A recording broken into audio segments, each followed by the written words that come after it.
कैसे शुरुआत हुई? गुप्त विष्णु, जो कल एक्सप्लेन हुआ था गुप्त विष्णु, तो वो क्या है, कार्य कर, जो विष्णु के दो रूप राज्य करते हैं, महावाक्यों में बोला है। तो दो रूप कौन कौन से हैं? एक तो संगम युग में विष्णु है, विष्णु रूप है, शिवलिंग रूप जो तैयार होता है वो विष्णु रूप है, वो गुप्त विष्णु है, क्योंकि वो मन बुद्धि के आधार पे वो रूप तैयार होता है। मन बुद्धि के आधार पे सारी शूटिंग होती है। मन बुद्धि किसी के लिए प्रत्यक्ष नहीं है। कोई किसी को क्या मालूम किसी की मन बुद्धि में कैसे पुरुषार्थ चल रहा है, क्या चल रहा है। एक वो है गुप्त विष्णु। तो जितना जितना ज्ञान समझते जाते हैं, ज्ञान निराकार है और बुद्धि के आधार पे वो निराकार साकार का मेल होता जाता है, तो वो गुप्त विष्णु कार्य करने लगता है। जो बोला है शिव बाबा है पुरुषार्थी, शिव बाबा है पुरुषार्थ कराने वाला। तो कराने वाला कब होगा? जब संपन्न स्टेज होगी। तो इस दो भुजाएं ऐसे कार्य करने लगती हैं वो। और प्रत्यक्ष विष्णु क्या हो गया? वो तो विष्णु है शिवलिंग रूप, मन बुद्धि के स्टेज की बात है। और प्रत्यक्ष विष्णु क्या है? मन, वहां पे देवताएं क्या होते हैं?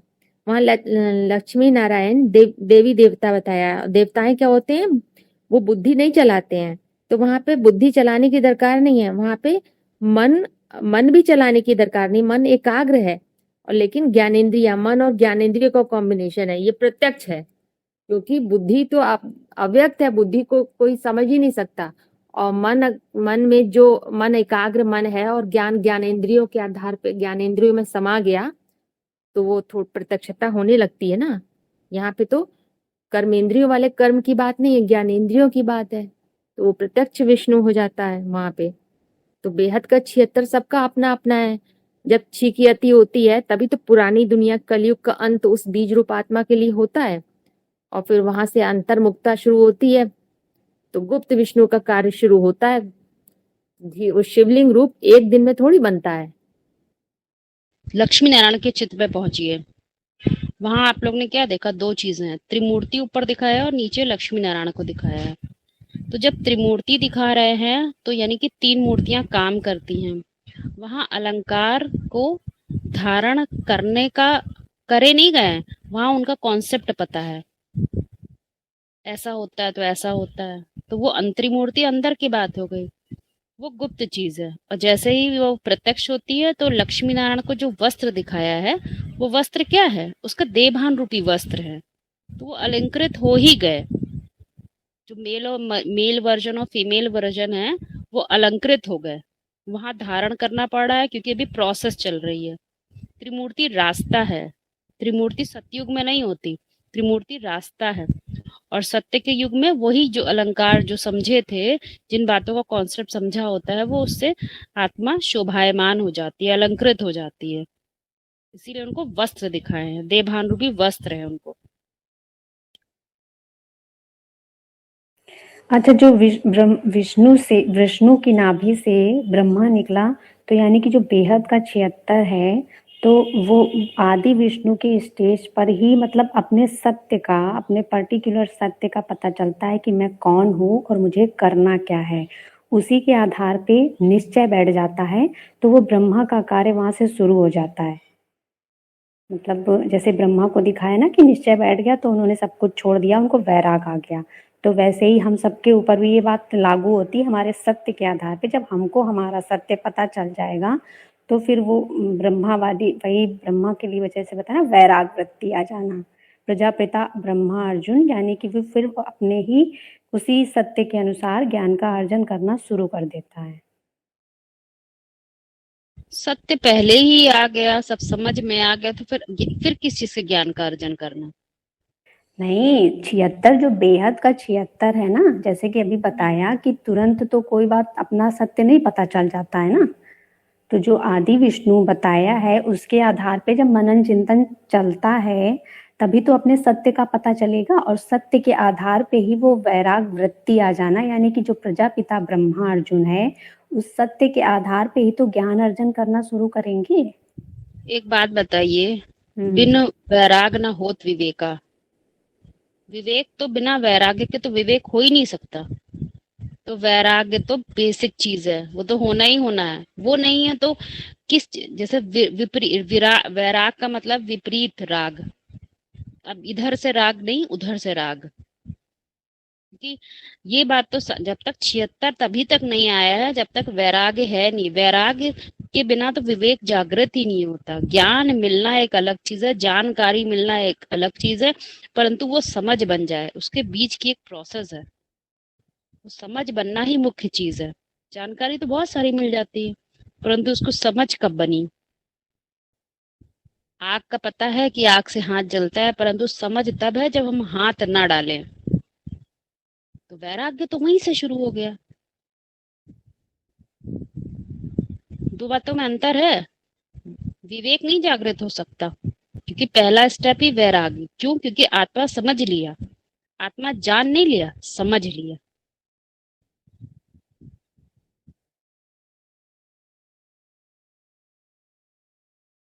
तो इसका मतलब जो आत्म चिंतन शुरू होता है, स्व के ऊपर चिंतन शुरू होता है, वही ब्रह्मा विष्णु की नाभि से ब्रह्मा की जो स्टेज बताई है वही समझेंगे उसको। यानी जो शाश्वत सत्य है उस पे निश्चय बैठ जाना, उसके आधार पे वैराग्य आ जाना।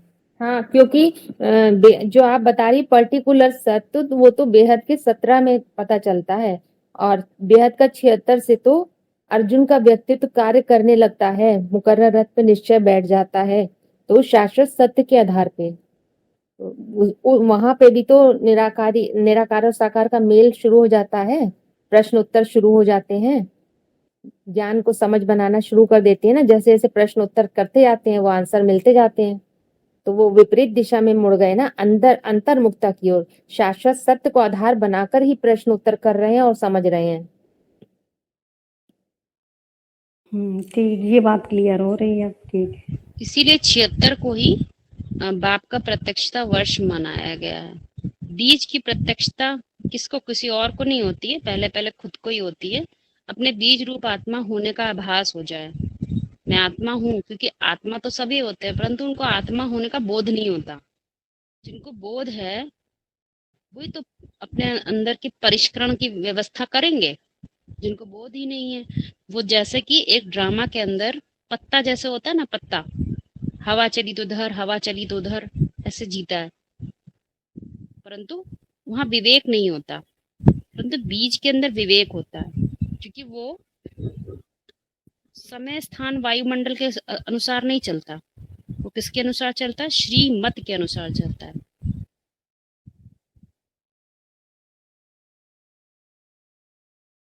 क्वेश्चन है कि भारत को विदेशी लोग इंडिया बोलते हैं, इसका बेहद में क्या अर्थ है? तो कि इसी के हिसाब से हमने शॉर्ट में थोड़ा सा लिखा है। भारत माता भी कहा जाता है, तो भारत पिता भी है। पहले पिता होता है, तो पिता का काम होता है बीज बोना और अंत में वर्षा देना। तो पहले पिता अर्थात पुरुष पहले कमाई करेगा, तब तो रचना रचेगा। जो नाम है भारत, तो क्या करेगा? जब ज्ञान की रोशनी में ही रत रहे, अर्थात लगा रहे, ज्ञान इकट्ठा करेगा, तो जैसा नाम वैसा काम। तो ज्ञान की रोशनी में रत रहता है लेकिन धारण नहीं कर सकता है। तो मुरली में जैसे कि बोलते हैं कि विदेशी बाप को पहले प्रत्यक्ष करते हैं, तो विदेशी ही क्यों? विदेशी का कनेक्शन है रुद्रमाला के मणकों से, जो रौद्र रूप धारण करते हैं। विदेशी क्रिश्चियंस को कहते हैं और उनका मूल गुण धर्म है ठंडा क्रोध, अर्थात रौद्र रूप धारण करना, याद का तीखापन। याद के तीखेपन से जो सार है, उस सार से ही ज्ञान का विस्तार कर देते हैं। जब सत्य ज्ञान का विस्तार करते होता है, तो जो देहभान है उसका इंड अर्थात अंत हो जाता है। जिसके लिए ये भी बताया, बाप कहते हैं रुद्र बच्चों से अर्थात रुद्रमाला के मणकों से कि विजय माला का आवाहन करो। और विजय का अंग्रेजी में अर्थ होता है विक्ट्री। विदेशों की जो महारानी विक्टोरिया थी, तो अंग्रेजों का जब विक्टोरिया थी, महारानी विक्टोरिया, तो अंग्रेजों का भारत में जो झंडा है उनका बुलंद था। तो महारानी विक्टोरिया का कनेक्शन है विजय माला से, अर्थात ज्ञान को धारण करने वाली शक्तियाँ होती हैं। तो जो भी ज्ञान को धारण करने वाली शक्तियाँ होती हैं, मुरली में कहते हैं शिव शक्ति अवतार अंत का यही नारा है।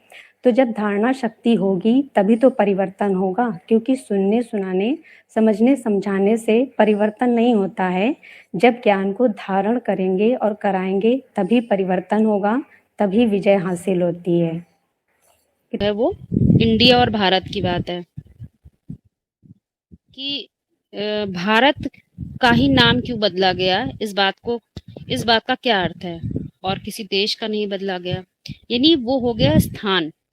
तो क्या है, भा प्लस रत, यानी कि सच्चाई को व्यक्त करने में जो योगी का व्यक्तित्व होता है वही वास्तव में सभी जगह मान्य होता है। जो बाहर की दुनिया में भी देखें तो विदेशों में किसको मानते हैं, ज्यादातर साइंटिस्ट हैं, बुद्धिमान हैं, उनको ही मानते हैं। और भारत में किसको मानते हैं, किसको माना जाता है ज्यादा, जो ऋषि होते हैं, मुनि होते हैं, साधना कर लेते हैं। तो अब डिफरेंस क्या है, वो कर्मेंद्रियों के लेवल पर देखते हैं। वो किस लेवल पे देखते हैं कि कितना ज्यादा उसके पास नॉलेज है, कितना ज्यादा नॉलेज है। परंतु भारत के अंदर जब देखा जाता है किसी योगी का व्यक्तित्व, तो उनके लिए क्या परिभाषा है कि ज्ञान भी हो और साथ में योग भी हो। क्योंकि जो सत्य है, शाश्वत सत्य है, उसको बाहर लाना, उसको उसके आधार पर परिभाषाएं बनाना, या उसके आधार पर सत्य को प्रत्यक्ष करना, या कहें उसके आधार पर जो अंधकार है उसको दूर करना, ये केवल एक योगी का ही पुरुषार्थ हो सकता है। कॉमन मैन ये काम नहीं करेगा, क्योंकि ज्ञान तो इकट्ठा कर लेगा, परंतु मानसिक क्षेत्र तक पहुंचना आसान नहीं होता है। ज्ञान इकट्ठा करना कर्मेंद्रियों का लेवल हो सकता है, ढेर सारी पढ़ाई कर लेना, परंतु योग के लेवल तक पहुंचना वो सनातन धर्म वालों का काम है, क्योंकि वो सतत उस कार्य में निरंतर उनकी अवस्था लगी रहती है। कैसे इस दुनिया जहां अंधकार हो गया है, कैसे इस दुनिया का अंधकार छाटा जाए, कैसे जो बुद्धि में तमस आ गया है उसको कैसे सत्य बनाया जाए, उसको हटाया जाए, खत्म किया जाए। तो ये हर चारों अवस्थाओं में, सृष्टि के चारों युगों में भी देखें तो ये कार्य करने का जो काम होता है वो भारत नाम के योगी के व्यक्तित्व की बात है।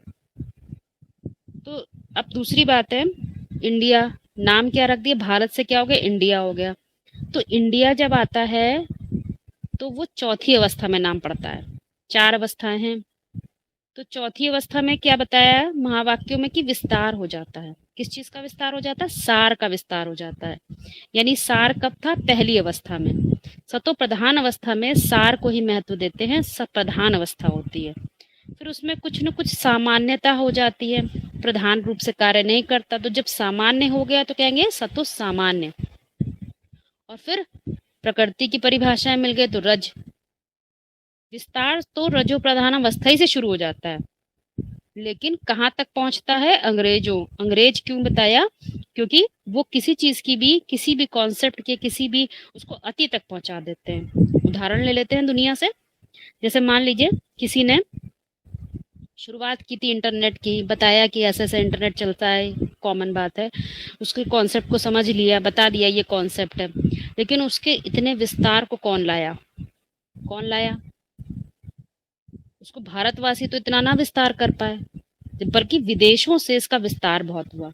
आज जो इंटरनेट हम लोग फैसिलिटी ले रहे हैं, वहां तो बहुत पहले से ये सब चीजें। तो विस्तार किसने किया, विदेशियों ने, या हम उनको अंग्रेज भी कह सकते हैं। तो किसी चीज का विस्तार, परंतु वो विस्तार हुआ भी तो किस लेवल पर, किस स्तर पे हुआ, क्या मानसिक क्षेत्र पे हुआ कि कर्मेंद्रियों के लेवल पे हुआ, कर्मेंद्रियों के लेवल पे, कर्मेंद्रियों के लेवल पे हुआ।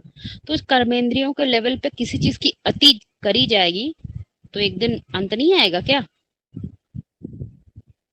आएगा, क्योंकि कर्मेंद्रियों से कोई कितना भी भोग करता रहे, अंत तो होएगा, क्योंकि कर्मेंद्रियों के लेवल से पे ऊंचा नहीं उठा जा सकता। उससे जो भी कार्य करेंगे, जितना भी चिंतन मंथन करेंगे या उसी लेवल पे सोचेंगे, विचार होंगे, तो वो धीमे धीमे नीचे ही गिरेंगे, वो ऊपर नहीं जा सकते, क्योंकि वहां ज्ञान मात्र है, जानकारी मात्र है, परंतु योग नहीं है। इसीलिए चौथी अवस्था में आते आते क्या हो जाता है, एंड हो जाता है, एंड आना ही आना है, ये तो एक कॉन्सेप्ट की बात है। तो वहां पर नाम क्या रख दिया, एंड आ गया, इंडिया नाम रख दिया। एक और महावाक्य आता है कि इंडिया नाम रखा है अंग्रेजों ने, क्योंकि वो लोग किसको महत्व दे रहे थे, विक्टोरिया, ये विक्टोरी है। किस आधार पे विक्टोरी है उनके लिए, विस्तार के आधार पर, सार के आधार पर नहीं, विस्तार के आधार पर। तो उनके लिए विक्टरी क्या है, सार के आधार पर नहीं है, विस्तार के आधार पर, इसीलिए वो विस्तार को महत्व देते हैं। आज आप देख लीजिए, जितना बड़ा स्कूल होगा, जितना बड़ी उसकी शाखाएं होंगी, उतना ही वो महत्वपूर्ण है। लोग उसी में अपने बच्चे का एडमिशन करवाना चाहेंगे। छोटा सा कोई गुरुकुल चला रहा होगा तो क्या उसमें कोई एडमिशन कराएगा? नहीं कराएगा, क्योंकि उन्हें कॉन्सेप्ट नहीं पता। वो समझते हैं जितना बड़ा संगठन, जितना बड़ा स्कूल, जितना बड़ा मान मर्तबा, वो उतना ही बड़ा है। बड़ा मतलब उनके पास उतनी ही जानकारी है। तो ये हो गई विस्तार की बातें, इसलिए वो विक्टरी को समझते हैं ये। परंतु सनातन धर्म की जब बात आती है, यानी सनातन धारणा की जब बात आती है, तो बात बदल जाती है। तो वहां पर ज्ञान के साथ साथ योग भी होता है।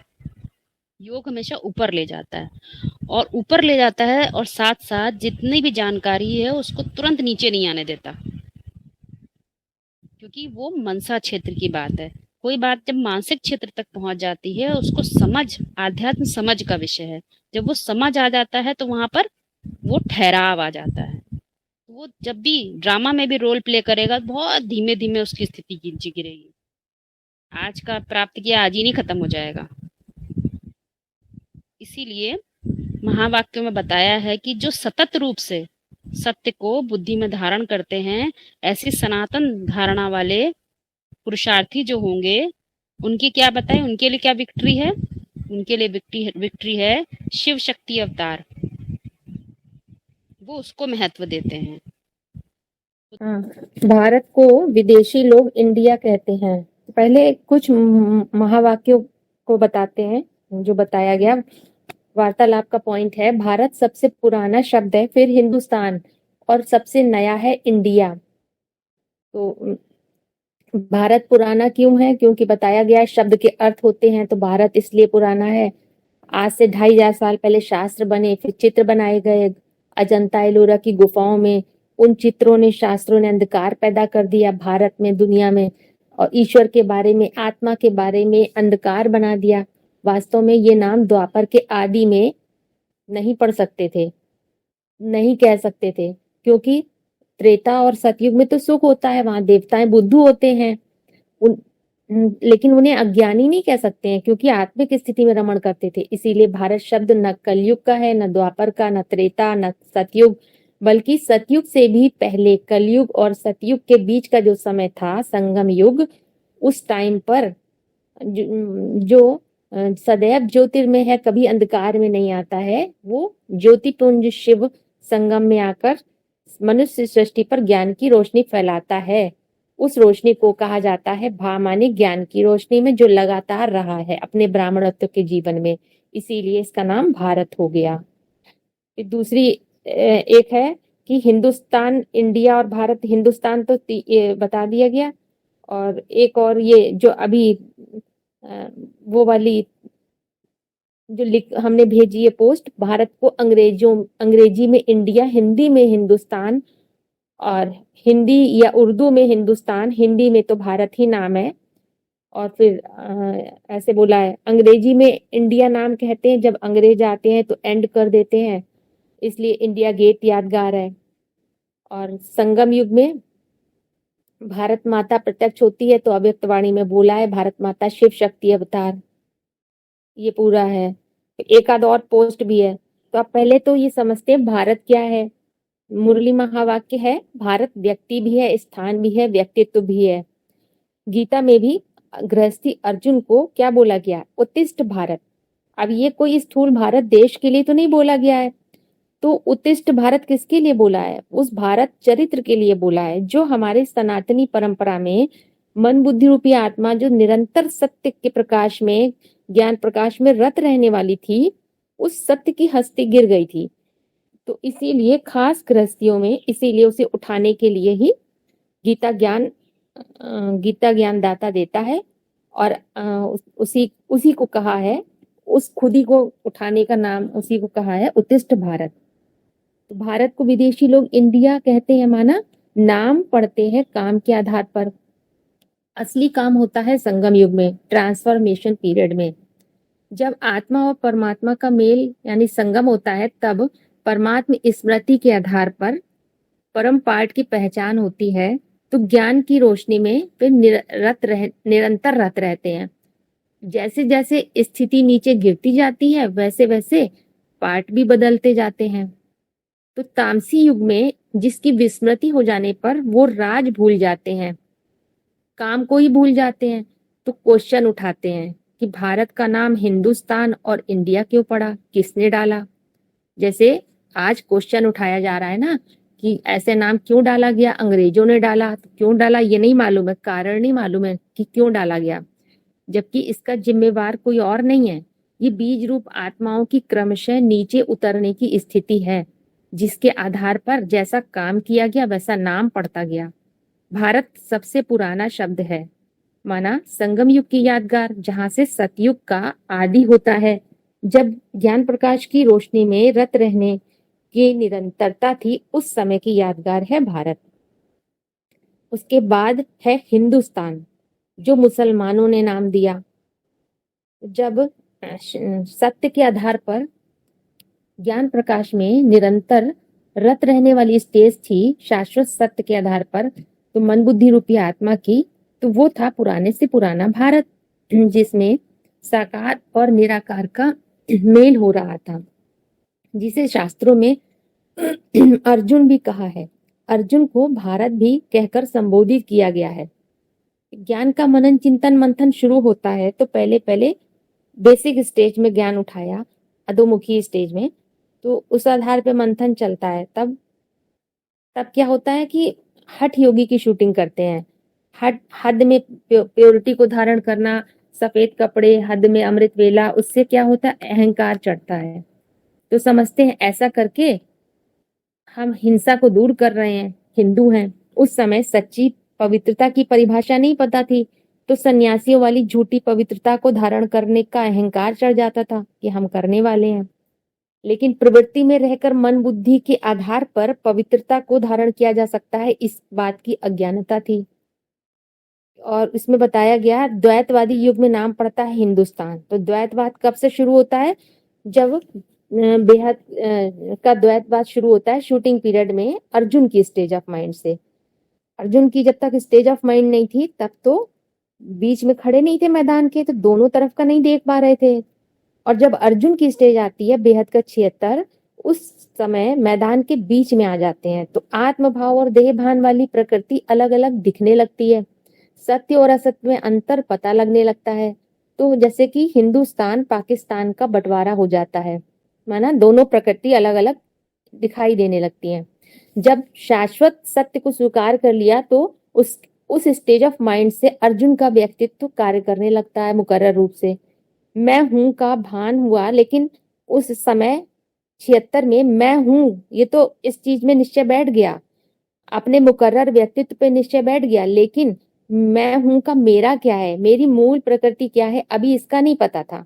तो क्या हुआ, बेसिक ज्ञान हुआ। जैसे क्योंकि मैं हूं, मैं क्या हूं, आत्मा, आत्मा तो सभी है बिंदु बिंदु, लेकिन उनकी पेक्यूलरिटी पता चलती है उनके परम पार्ट से, जो स्पेशल पार्ट संगम युग में बजाती हैं। उस स्टेज से अर्जुन रूपी पुरुषार्थ को अपने अंदर द्वैतवाद स्पष्ट नजर आने लगता है। दैहिक परिभाषाएं अलग दिखती हैं और आत्मभाव वाली प्रकृति अलग, सत्य और असत्य में अंतर भी पता लगने लगता है। तो जैसे कि बंटवारा हो जाता है। स्वयं को आत्मा समझना अलग बात, लेकिन उसमें टिकना अलग बात। तो वहां से आत्मा समझना शुरू किया था, अभी टिके नहीं थे, इसीलिए पुरुषार्थ करना था। तो वो उस स्टेज से बेहद के मुसलमान बन गए, माना मूसल को मान देने लगे। इसीलिए बोला है द्वापर युग से नाम पड़ता है हिंदुस्तान, मतलब मुसलमानों ने नाम रखा ना, तो द्वैतवादी युग में नाम पड़ता है, मुरली में बोला है नाम पड़ता है हिंदुस्तान, क्योंकि बेहद के मुसलमान बन गए। क्योंकि कर्ता वहां उस स्टेज पे क्या हो रहा था, वो कर्तापन डेवलप हो गया था। कर्ता मूसल को मान देने लगे तो अपने को हिंदू समझने लगे। हिंदू समझने लगे तो समझने लगे कि हिंसा को हम दूर कर रहे हैं। किस आधार पे समझने लगे हिंसा को दूर कर रहे हैं, कि युद्ध ना करने का निश्चय कर लिया, क्योंकि अभी दैहिक परिभाषाएं अर्जुन के ऊपर हावी हो रही थी। तो मोह में किंग कर्तव्य विमूढ़ था, मोह में फंसा हुआ था, मोह से ग्रसित था कि मेरा गुरु है, मेरे भाई हैं। दैहिक परिभाषाएं हाँ अभी हावी हो रही थी। जबकि गीता क्या कहती है? गीता के अनुसार गीता तो कहती है विधर्मियों से युद्ध करो। भारतवासियों ने क्या करा? हाथ खड़े कर दिए। मुरली महावाक्य है कि गीता का संविधान कहता है अगर कोई आक्रमण करे तो क्या करो? अगर भाग जाएंगे तो विधर्मी लूट खसोट करेंगे, उल्टे काम करेंगे, बीवी बाल बच्चों को दास दासी बनाएंगे, तो ये भी तो हिंसा हुई। उस स्टेज पर ये बात नहीं बैठी थी। माना हिंसा की परिभाषा अभी असली अहिंसा क्या है ये नहीं बैठा था बुद्धि में। वो देह के आधार पर, देह भान की परिभाषा के आधार पर हिंसा को समझ रहे थे उस समय। बाबा क्या सिखाते हैं? मुरली महावाक्य, बच्चे जीवन क्या है? द्वापर कलयुग द्वैतवादी दुनिया का, जहां पर दो दो धर्म, दो दो राज्य, दो दो कुल, दो दो मतें होती हैं, वहां युद्ध करना जीवन का मुख्य धर्म है। ये मुरली महावाक्य है कि जीवन क्या है, खासकर मनुष्यों का, उन पुरुषों का जो पुरुषार्थ कर रहे हैं, उनके लिए जीवन क्या है? एक युद्ध है, एक संग्राम है। संग्राम से भागेंगे तो कभी भी स्वर्ग की दुनिया का मुख नहीं देख सकेंगे। बाप बताते हैं gateway to heaven is Mahabharat. तो उससे ऊंची स्टेज में फिर जब चढ़ते हैं तो ज्ञान के गुह्यार्थ को पकड़ते हैं, वो विदेशी स्टेज है। जो बुद्धिवादी होते हैं, रुद्रमाला के मन के हैं विदेशी, बुद्धि के तीखे हैं, मनन चिंतन के आधार पर विद माने जानकारी, जो ज्ञान रूपी जानकारी थी उसको उसके अंत तक पहुंचा देते हैं, माना वेदांत कर देते हैं। अर्जुन की स्टेज से पुरुषार्थ शुरू हुआ तो वो कहाँ पहुंच गया? वेदांत तक पहुंचा दिया, चौथी स्टेज तक। तो एंड आ जाता है, माना इंडिया। अंग अंग में रेज, यानी कि ज्ञान का तेज चढ़ जाता है, तो ज्ञान को उसकी चरम अवस्था तक पहुंचाने वाले वेदांती बन जाते हैं। तो जैसे कि बेहद के अंग्रेज, तब आ जाता है इंडिया, वहां से न्यू मन की शुरुआत हो जाती है। इसीलिए इंडिया कहा है नया से नया शब्द है, और भारत है पुराने से पुराना। तो रुद्र क्यों? क्योंकि रुद्रमाला के पुरुषार्थी तभी बनते हैं जब भा अर्थात ज्ञान की रोशनी में निरंतर रत रहने की स्टेज बनती है संगम युग में। और उस समय पुरुषार्थ का भी अंत हो जाता है और स्थापना का भी अंत हो जाता है, क्योंकि जो स्थापित किया था उसकी पालना के निमित्त भरत माना भरण पोषण करने वाला कैसे बन जाते हैं? भरत वाली स्टेज ऑफ माइंड हो गई, भरत कहलाए। तो भरत के नाम से ही भारत पड़ा, जिसे शास्त्रों में विष्णु कहा गया। भरत को नई दुनिया की पालना करने के निमित्त बन जाते हैं। जब सारी जानकारी का अंत हो गया, वेदांत हो गया, ज्ञान को उसकी सूक्ष्मतम स्टेज तक पहुंचा दिया, तो सबसे सूक्ष्मतम क्या है? सबसे सूक्ष्म, सबसे गहरी चीज मूल प्रकृति। जब वही आ गई मूल प्रकृति, तो ज्ञान सारा वेदांत हो गया, वेदांती हो जाते हैं। तो उसके बाद उस स्टेज को कहा गया वो भरत है, विष्णु, और वहां से नई दुनिया की पालना के निमित्त बन जाते हैं। ये है पुरुषार्थी अर्जुन की संपन्न स्टेज, जिसके नाम से भारत का नाम पड़ा। भरत का बच्चा भारत, और भारत माता पिता का देश है, भारत पिता है। संगम युग में आदि में जो ज्ञान का बीज था भारत, वही अंत में शक्ति अवतार के रूप में अवतरित हो जाता है। माना ज्ञान नसे नाड़ियों में शक्ति बनकर समा जाता है। तो भारत माता शिव शक्ति अवतार अंत का यही नारा है, इसका गायन होता है। क्योंकि अखुट सत्य जब तक निराकार है, हमारी बुद्धि में उसका साकार स्वरूप नहीं बना, तब तक उसका अवतरण नहीं हो सकता है।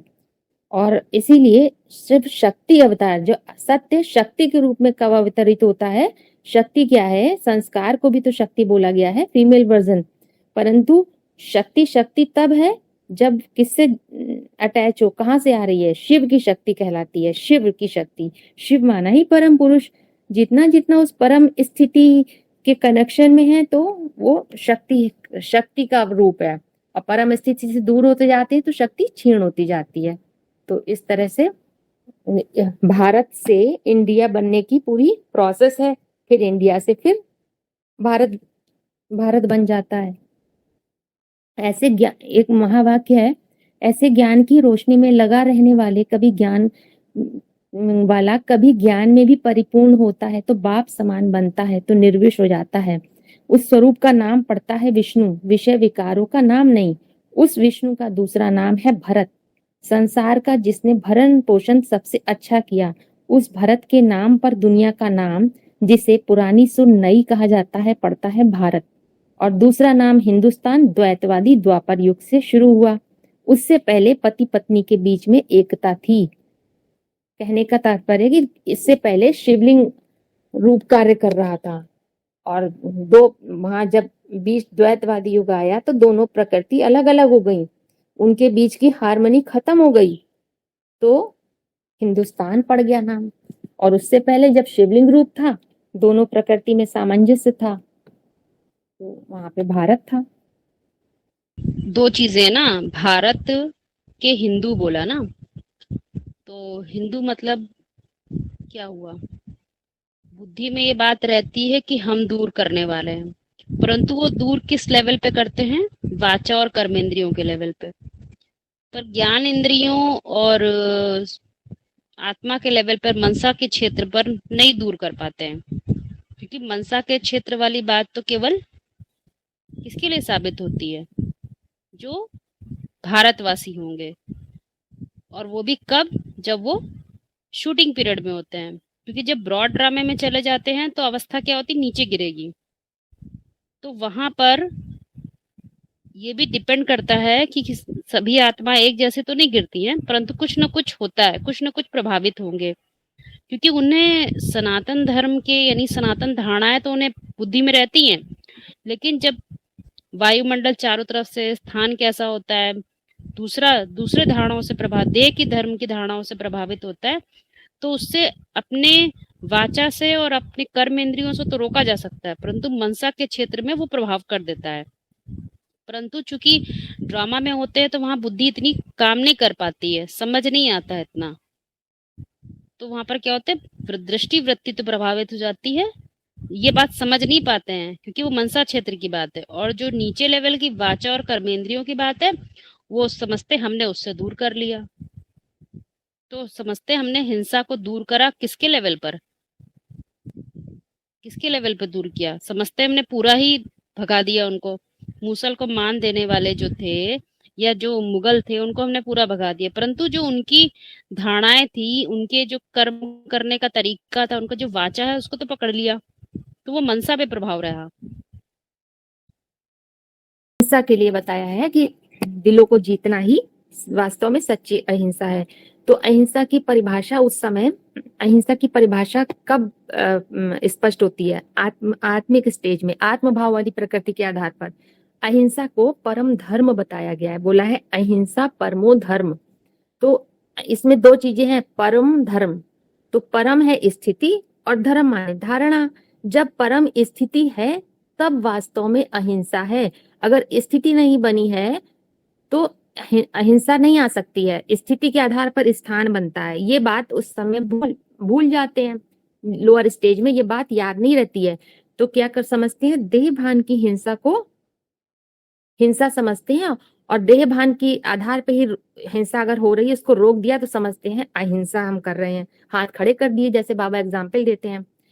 जैसे अब लेकिन यहाँ पे बात उल्टी है।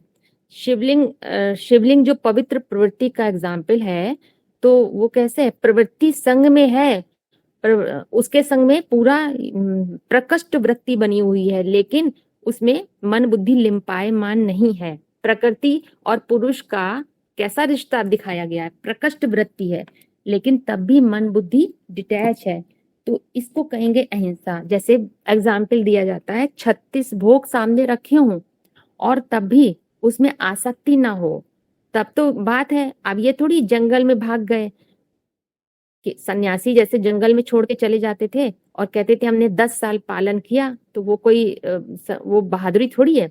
अगर शेर अगर चूहे से कहे कि मैं तुझे मार सकता था लेकिन मैं माफ कर रहा हूं, तब तो कहेंगे शेर अहिंसक है। लेकिन अगर चूहा शेर से कहे मैंने तुझे माफ कर दिया, तो ये तो कायरता वाला है, कायरता को छुपाने का काम है। तो वही बात यहाँ पर हो गई। इसीलिए गांधी जी ने क्या कहा? अपनी कायरता को, हिंजड़ेपन को छुपाने का नाम अहिंसा नहीं है, अहिंसा तो वीरों का जेवर है। तो यहाँ यही बात है, जो अर्जुन युद्ध सामने खड़ा था और क्षत्रिय था, तो अपने क्षत्रिय धारणा का पालन नहीं कर रहा था, क्योंकि मोह था, तो मोह के आधार पे वो देख रहा था। लेकिन यहाँ पे मानसिक युद्ध की, पहली बात तो मानसिक युद्ध की बात है। मानसिक युद्ध से होते हुए भी कैसे कर्तापन के भाव से मुक्त अगर रहे तो वो है असली अहिंसा। मन बुद्धि लिम्पायमान ना हो। तो इसीलिए बोला गया है दिलों को जीतना ही सच्ची अहिंसा है। दिलों को जीतना किस आधार पे होगा? वो आत्मभाव वाली प्रकृति के आधार पे ही वो प्यार पैदा होगा ना। तो वास्तविक अहिंसा तो तभी आ सकती है जब परम स्थिति होगी, तो वो धर्म बनेगा, अहिंसा वो वाला धर्म बनेगा। तो यहाँ कि मतलब कि मन अगर किसी भी इंद्रिय से वो है तो वो प्रभावित जरूर होगा। तो तब तक चाहे हद में कितनी भी हम अहिंसा देह के आधार पर रोक ले हिंसा, लेकिन तब भी उसमें अहिंसा छुपी हुई है।